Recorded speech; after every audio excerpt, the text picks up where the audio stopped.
Here's a substantive attack on Elena Kagan by the Republicans. Texas Senator John Cornyn says she has no judicial experience, and this is a significant problem, and says Ms. Kagan is a surprising choice because she lacks judicial experience. Most Americans believe that prior judicial experience is a necessary credential for a Supreme Court justice. Interesting. Here's what John Cornyn said when Harriet Miers was selected by George Bush.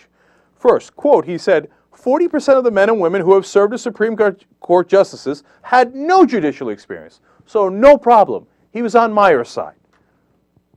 Quote number 2, we'll let you listen yourself. Here he is.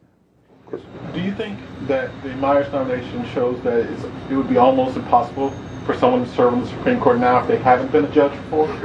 Well, I certainly hope that's not the case, and it shouldn't be the case.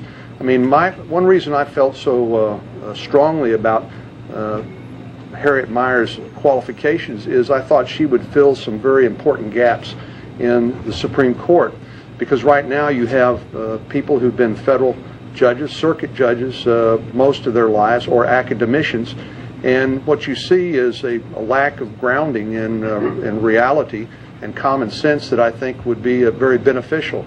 Yes. So, when Miers is selected, you don't need any judicial experience. You need to be grounded, common sense person, right? Now he says prior judicial experience is a necessary credential to be a Supreme Court justice. But he's not alone. Here is Senate Judiciary Committee chief for the Republicans, Jeff Sessions of Alabama. He said about Harriet Miers, it is not necessary that she had previous experience as a judge in order to serve on the Supreme Court. It's perfectly acceptable to nominate outstanding lawyers to that position. Great. Now, I assume he has the same position on Ms. Kagan, right? You can see where this is going. Here's Sessions on Kagan. She warrants great security because of her lack of time as a judge. Another quote, Ms. Kagan's lack of judicial experience and short time as Solicitor General is troubling. When Harriet Miers, George Bush's secretary, was nominated, her lack of judicial experience, not troubling. Good, grounded common sense. When the Dean of Harvard Law School and the Solicitor General is nominated, nah, you're going to need prior judicial experience.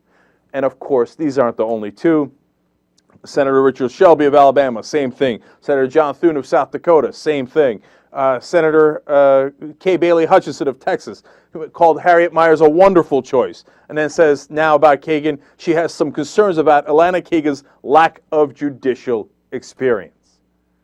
They just have no shame. They think, oh, you know what? Nobody's ever going to remember anything I ever said.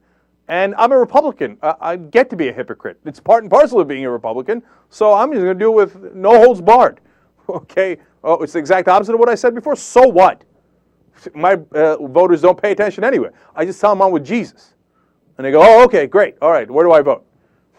But credit here to Henry C. Jackson, who wrote about this at the Associated Press. I often get on the press for having no institutional memory and not calling out these guys on things they just said.